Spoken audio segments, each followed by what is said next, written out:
Hello, everybody, and welcome to the Spoiler Warning Podcast. This is review number 629 with our review of The Wolf of Snow Hollow. I'm Christopher Schnese. And I'm Stephen Miller. And if you're joining us for the first time, the Spoiler Warning Podcast is a weekly film review program. Each week on the show, we're going to dive in, debate, discuss, and argue over the latest films coming to a streaming platform near you. This week, we're going to have a number of films coming to a streaming platform near you, and then we're also going to continue talking about some film festival stuff. But we got a lot of things to record tonight, so we're probably going to just barrel in for each of these next few episodes just to kind of like keep the rhythm going before we all just pass out from exhaustion. But I do want to say this film that we're reviewing right now, The Wolf of Snow Hollow, is a film that literally was not on our radar until about 60 seconds before I started watching it. Yeah, we already had a full packed weekend of watching 4 films, and then I heard this is coming out and text Steven, and we were like, definitely, we're adding this to the list. Hopefully this goes well. Oh yeah, there was not even a question. I was out on a walk when you texted me, and I got the alert on my watch, and I was immediately like, yep, sure, not gonna watch the trailer. Of course, we'll add it. So yeah, I mean, I think obviously we were excited. As I said, I was getting ready to watch one of the other films in our list, and then when I found out about this and confirmed with you that we were going to watch it, I just immediately hit play, or I guess I immediately hit purchase and then hit play. But yeah, so this right now, you can buy this on iTunes right now, and I think if you want to rent it, you're going to have to wait till the end of the month. I believe that the rental window starts on like the 27th or something like that. Perfect time for Halloween, I guess. But yeah, you can buy this right now, and within the next 30 minutes to an hour, we're going to tell you whether or not you should buy it. Yeah, you excited to get into this, Stephen? Oh yeah, I am. All right, well, let's go ahead. And without further ado, we're going to play the trailer for The Wolf of Snow Hollow, and then we're going to come back and give everyone a review.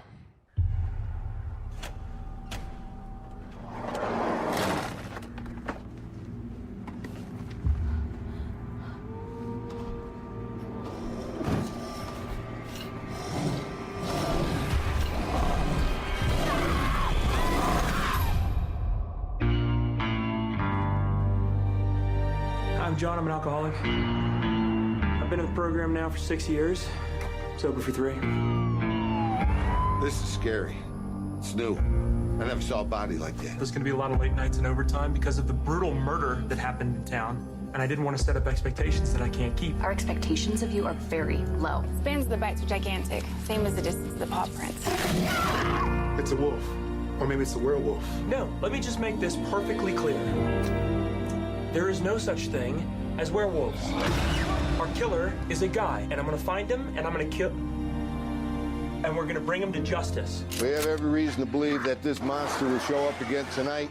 I won't ask you to pray with me, because of the goddamn lawyers.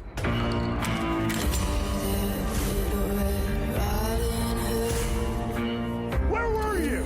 Where were you? John! None of you talked to me once, okay? They're saying it's a wolf. No, it's a man. When do I get to be right about something? Do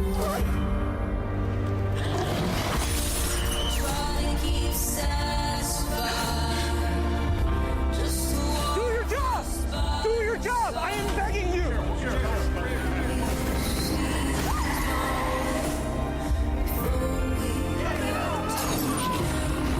You want to be sheriff? How about we start acting like one?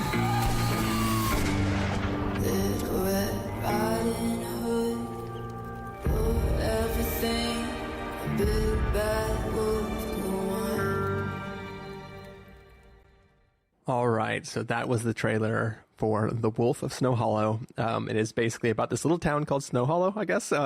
Essentially, there have been a series of these grisly murders that are taking place, and the town is trying to figure out what is going on. And our lead character is the one person who believes that this is a man and not a werewolf like the rest of the town does. And it's basically about him trying to solve this killing spree that is happening. So, Stephen Miller, what did you think of The Wolf of Snow Hollow?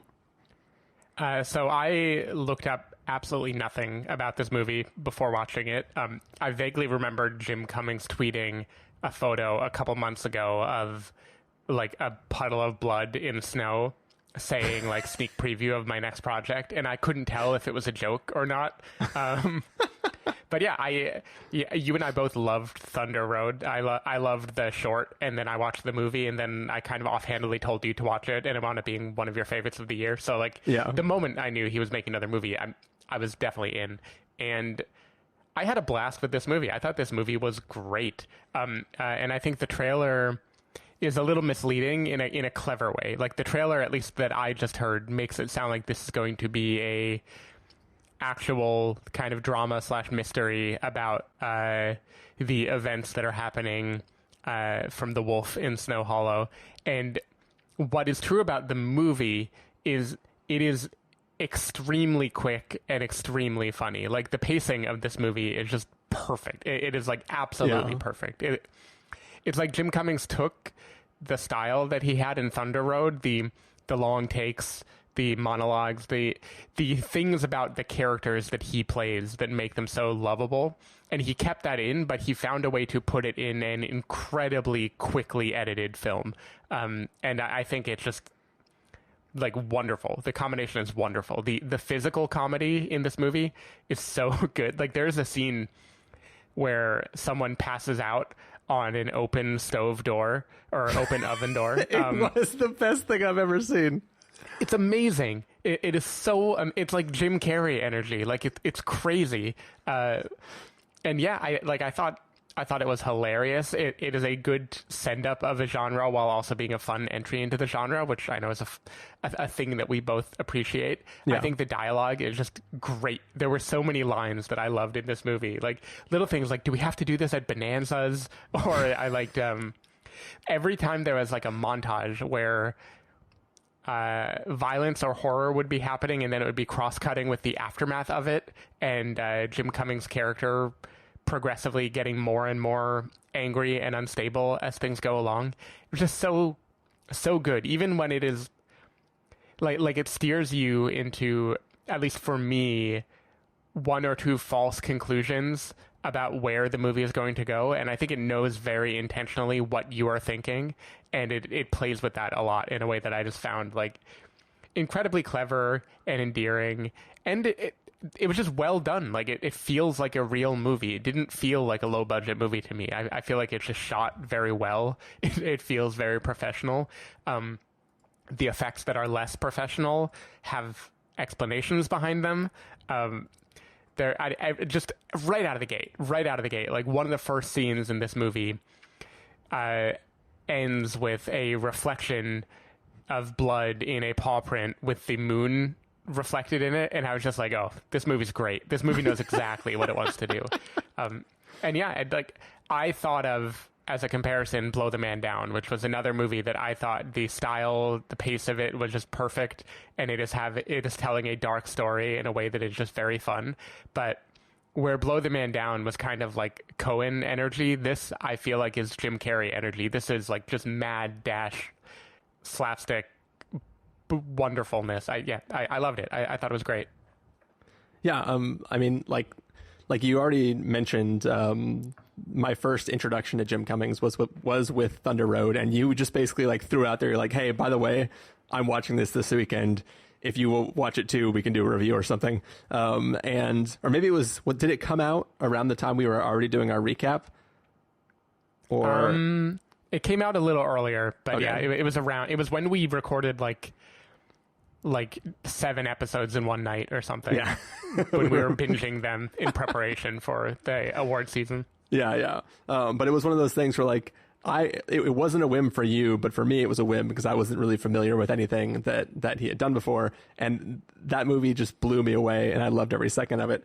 And this, in a lot of ways, this feels like a literal spiritual successor to that film. Like the same character is almost it's almost like after the events of that film, he ran away to this little town in the middle of the mountains and like continued to be a police officer. But then this is like him trying to like throw away that old life and then re-exist here. Like the character has the same problems, everything, but it doesn't feel like it doesn't just feel like, oh yeah, I'm doing this because this is what I know. It feels like I can still milk this for something because this is a really, really, really fun character who's really, really deep and just has this like, it's his ability to switch from like fine to extremely angry to kind of funny to sad. Like he he blows through so many emotions constantly in this film, and all of them hit and land perfectly in a way that just it's like acting gymnastics that like still continues to blow me. Like, it just floors me every time I watch him in these films. And the dialogue is great. As you said, like, this feels like this is a legit interesting little like horror film that you're watching that has its own like ups and downs and twists and turns and stuff. And like, I really, really enjoyed watching it.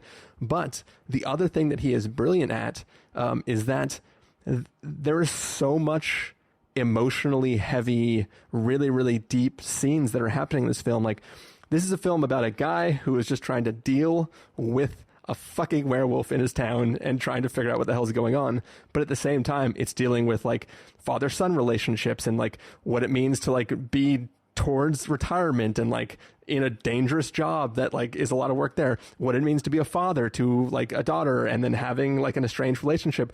I think that this film is an amazing metaphor for alcoholism, all wrapped into this like horror film. Like, this is like a million times better version of The Way Back. And I really enjoyed every bit of this film, and it's incredibly smart too, the way it plays with different things and the way it doles out little bits of information to you, and the way that, like you said, like, it sort of teases you about certain things that like it knows your brain is going to go there, so it lets you go there and just kind of plays in that for a little bit. Like, this film I thought was phenomenal, and I loved every second of it. And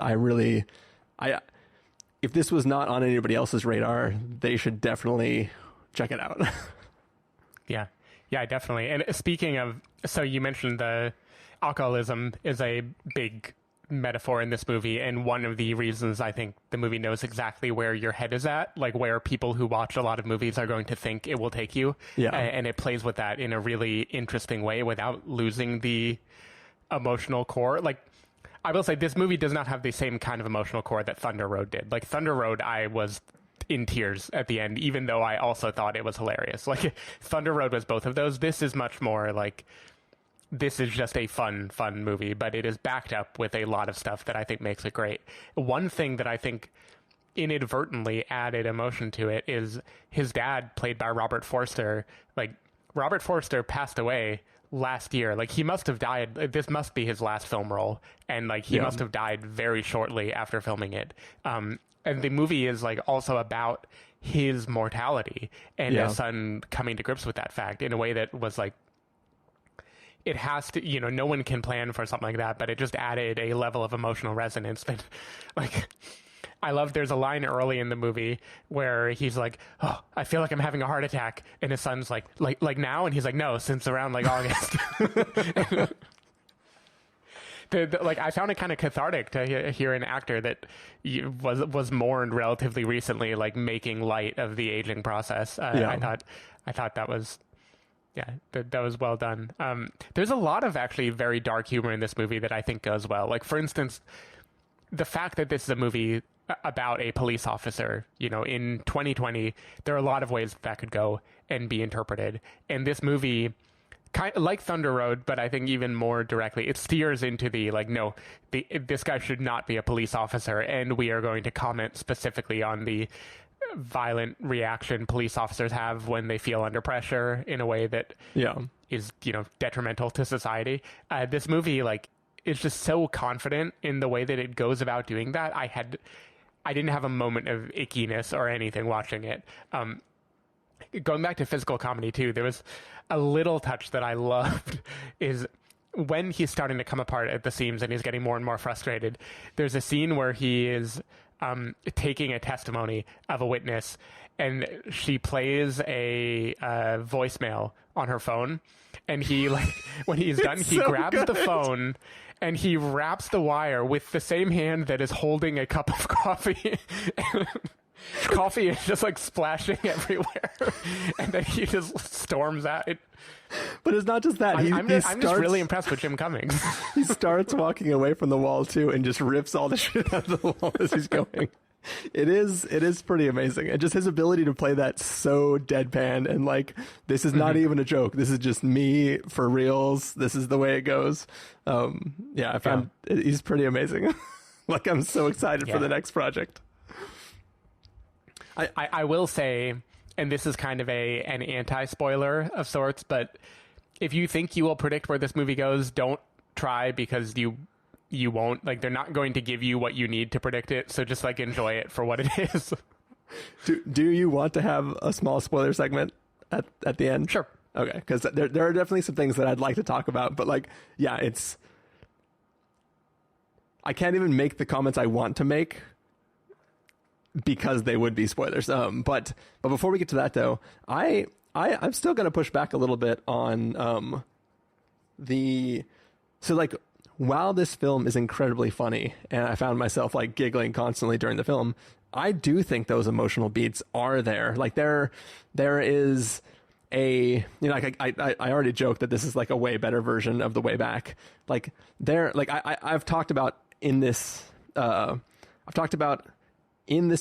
not this episode, but, like, the podcast in general, how most scenes where an alcoholic is just drinking a bunch, I never buy, because it feels like somebody acting like they're drinking a lot, and there's always a disconnect for me. The way it happens in this film feels more authentic to me, and there is a scene between him and his daughter when he's sort of, like, peak drinking that I just thought was, like, it just emotionally floored me. I thought it was, like, a brilliant sort of just it went from involving stairs. Yeah. Like, yeah. I thought that, like, that emotionally hit me, like, really, really hard. Just, like, the performances in that scene, and just, like, the level of what each of the characters was thinking in that moment and how they responded to each other. Like, that was just, like, devastating scene. And I think that, like, that's, like, a good example of how this film is, like, we're having fun here, but also I'm dealing with real issues, and I'm portraying it, like, in an honest way amidst all of this, like, let's have fun. But yeah, I felt that, like, the roller coaster was just, like, expertly kind of plotted to allow you to feel all those range of emotions. Yeah. Well, no, and I don't disagree. I just feel I never felt quite moved. I felt like the emotional core helped. It made me like the movie even more, but it didn't ever get tear-jerky for me. But I do think especially the werewolf as a metaphor for alcoholism pairs so well with this character. If we both agree it's basically the same character from Thunder Road. Yeah. The way that he can veer...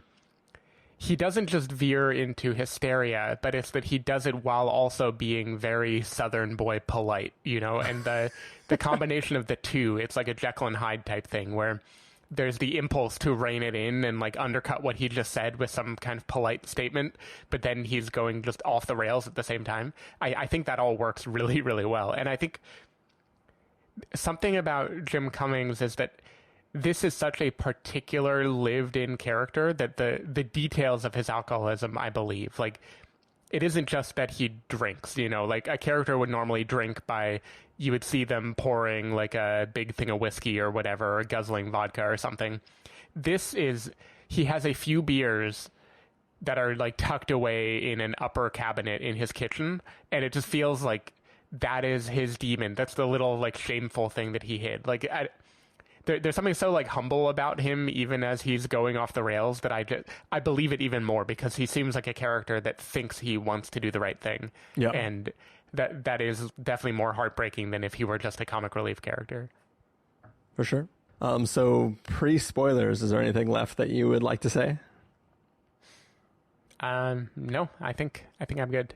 Just, I don't know if Jim Cummings, like, I've not really seen him in anything except for these movies that he has written and directed. And I don't know if it's just that he writes so well in his own voice, or if someone else can harness it, because I feel like he could be a genuine movie star if he wanted to. Like, yeah. Like, I feel like he is that good. He could definitely anchor pretty much anything. Yeah, for sure. So for now, let's go ahead and get to verdicts. So Stephen Miller, if you're going to give us a must-see, recommend with a caveat, wait for rental, pass with a caveat, or a must-avoid, what would you give it? Must-see. Easy. I had a blast watching this movie. Must-see as well. It was, there's only one other film that from the moment I knew it existed to the moment I watched it was that short amount of time, and that was Children of Men. And both films worked out brilliantly. Yeah. But yeah, so we are going to have a spoiler segment for this film. But before we do that, for anybody who's not going to stick with us, and let's face it, you should go watch this film and come back and listen to the spoiler segment. But for everybody else who's not going to do that, let's close this out. So, Stephen Miller, if people want to find you throughout the week, where can they do that? People can find me at twitter.com/sdavidmiller or sdavidmiller.com. People can find me at ChristopherInRealLife.com or Twitter.com/ChristopherIRL. You can find the podcast over at thespoilerwarning.com, where you can get a bunch of the back episodes of the show.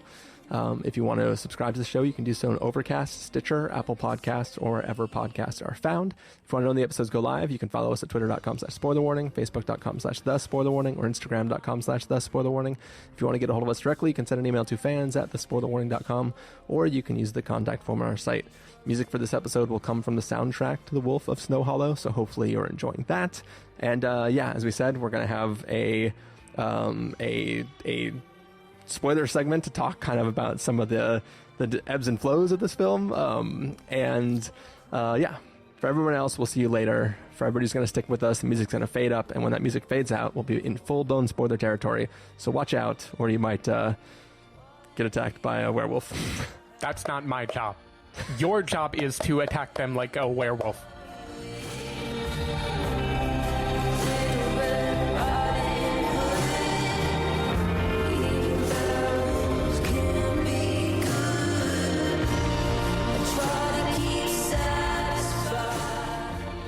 All right, so we are back. This is spoiler territory, full-blown spoilers for The Wolf of Snow Hollow. So here they are coming at you. If you haven't watched the film yet, better go fucking watch it, because otherwise you might get your vagina ripped off by a werewolf. So where would you like to go first in this story? Well, first of all, before we even start having theories about where things were going, we've talked about how great Jim Cummings is, and like how great he is to play this type of role, and how like just how well he can act it and like do this dialogue. But the other thing that's great about him specifically for this movie is his teeth. Yes. Yeah. I feel like that was very intentional. There is a scene in particular where the sharpness of his like canines while he's driving is like highlighted some way, where it's like, okay, you are either doing this or you want me very badly to think that this is what you're doing. Yeah. And the funny thing too is, like, I was like, this is not subtle if it's not on, like, if it's on purpose, it's not really that subtle. But also, I need to go find pictures of him to figure out if those are actually his teeth or if this is like extra accentuation for this film. And the funny thing is, if you go to his IMDb and you start clicking through his photos, the first several photos are him with his mouth closed. In every photo, his lips are like pressed together, and it's not until like the Rolling Stone cover is where you can go like, okay, cool, he actually has those teeth. Okay. Yep. So that was a fun little journey, like from the beginning, where like, all right, is he doing this, or is this just his natural appearance and it works perfectly for the story that we're watching? And then when the metaphor of the alcoholism like starts to come into play, it like then it becomes like, okay, cool, this is like an extent. It just makes it feel more cohesive, which was really, really fun, I thought. Yeah. No, totally. I mean, when I said I feel like this movie steers you into one theory, it was specifically the teeth is also where I went. Yeah. And like, I don't think it is until the wolf attacks his daughter that the movie does anything to make you realize it couldn't be him. Like, I think before then, it could easily work with him as the werewolf. Oh, yeah, for sure. Yeah, and there's potentially, unlike films that we might talk about later, there's definitely no scenes that are telling you something that is not necessarily true. Like, so it Sure. So it always feels like it's always presented where there are plenty of threads that could go. And one of the things I like the most about this is, what's great about the story is everyone immediately is like, yeah, it's just a fucking werewolf. That's what we could deal. And he is like, he's kind of not the straight man, right? But he's the only realist in the bunch. Is like, no, this has to be a man. And like, you're rooting for him to be able to prove it's a man, even though you are seeing scenes where there is an actual werewolf, right? Like, so it's it's just masterfully done to give all the evidence there and let you watch these scenes. And I just thought it was like hilarious. Yeah. So my only real spoilery question is, was there anything in the movie that made you even know a taxidermist existed, or do they not reveal that he's a taxidermist until they decide to do the twist at the end? Because I know he was in a talking head, like a montage, but I didn't feel like I had ever seen him other than that. Yeah, so that was the one thing about the film where I was like, because obviously his partner puts it together with the needle and the thread. Yep. Literally threads that needle. But until you see that and he arrives at a place and it's like a taxidermist, until that happens, it is definitely not a thing that I remember being present. But also it might just be a thing where like they drop it, but it's not of importance to you. So at the time it doesn't really matter or mean anything. So when it cut back to him, like, I sort of remembered him, but I was kind of like, whatever. I just, for me, I was definitely of the mindset where I'm like, it can't just be wrapped up like this. There still has to be either another werewolf. If they literally got this guy and he is the true thing, there has to be an accomplice or something else more that's coming. Because I feel like there's still a long runtime after the thing is supposedly solved, right? At least it feels like there's a good chunk of time afterwards. Yeah, definitely. I feel like even that move of having a twist where it's someone else and then that someone is like you couldn't have possibly known, and the guy and the partner both discover at the same time, and there's a race, but like it's too late because when the guy discovers it, like he's in the house already. Yeah. Like I'm trying to pinpoint movies that have done that, but I feel like it's a whole thing. Yeah. Like spoilers for Prisoners, but I think Prisoners did it, for instance. So I do want to talk about one really, really dark thing in this film, which is it's definitely hinted at, and it's around what we're talking about right now, but it's not expressly stated. And that is that the taxidermist is most definitely making himself a woman, right? Yeah, for sure. Okay, yeah, because he's killing all these women and taking parts, and like while they're sitting around the dinner table having that conversation where he like makes the joke about, oh, the wife's away or whatever, and he's like, oh, I'm not married, always wanted to, but just no one made the cut. And I was like, oh, gross, this guy has been building himself a wife. Well, and they kind of planted that seed early, because I feel like one of Jim Cummings' kind of like hilarious rambles early in the scene is like, why did he do it? Why did he cut out the vagina? And he's like, probably to make himself like a gross fleshlight. But like he basically calls his shot at the beginning of the movie. Nice. I do love, by the way, the I should have looked up the guy's name, but the lanky Will Madden, the taxidermist dude, he is like appropriately creepy looking in all the right ways. I felt like he was well cast as the villain. Also, but I will say the one thing is, as much as I love the scene where he asks him to stand up to his full height, what was he doing before that? like, did he go the entire time they've been investigating? Was he always slouched over and nobody thought anything of it until that moment? Like, I guess so, yeah. Because I mean, it's total movie trope of like the creature standing up like that and kind of like taking his full form in front of you, and it works beautifully as that. But I was kind of like that. Like that's the one thing. So my other spoilery question is, when for a while they are cutting to the assumed suspect, like the guy doing meth or whatever in his trailer. Yeah. Did that actor, that looked like Jimmy Tatro to me in the early scenes, and I didn't know how that could be possible. Is that the American Vandal guy? Yeah. He looked like the American Vandal guy to me, just like with a 4 o'clock shadow. Yeah, he's like a spitting image of him from like behind. But yeah, so the weird thing about that character too is obviously it's supposed to be a misdirect for you, but he also most definitely killed somebody.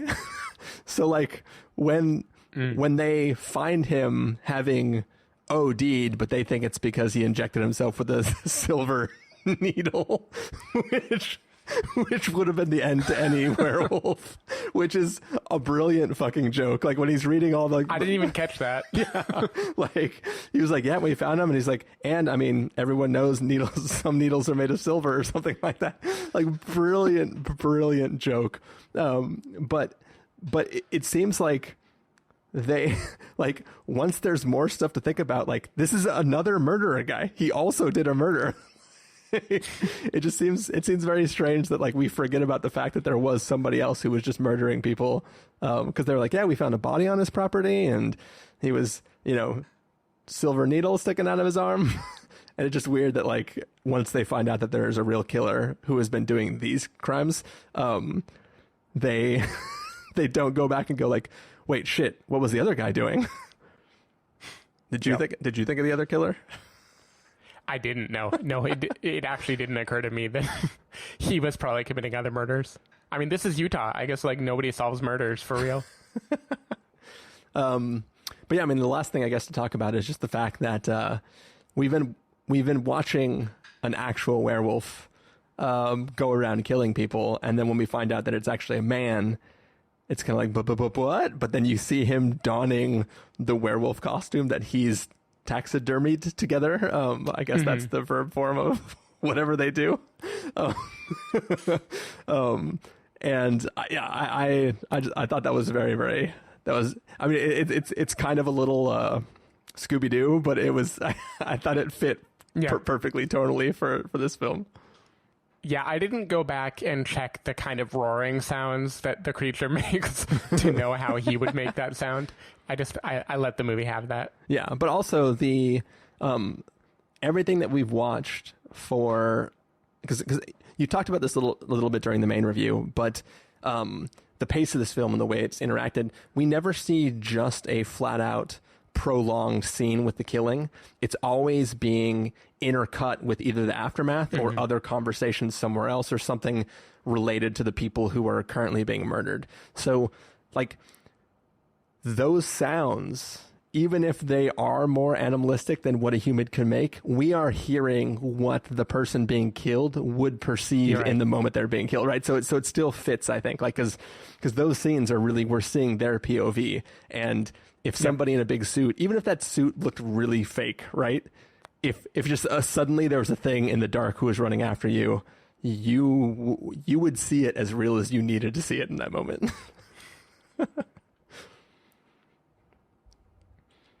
I'll take it. All right. Any last thoughts, David? Normally at this time in the podcast, I would ask you to pray with me, but I won't because of the goddamn lawyers. I love the seriousness, too, of that delivery. So great. All right. Well, I think that about does it for this episode. It's already spoiler territory, so there's no closing out we're going to do. We're just going to take off and bring you some more reviews. Yep. Peace. It is a big deal. I need to make sure you're going to be there. Yes! Brittany, I'm going to be there, okay? How much coffee have you had today? Can we not do this at Bonanza's? Jesus Christ, I have a nicer time at Abu Ghraib. Thank you so much.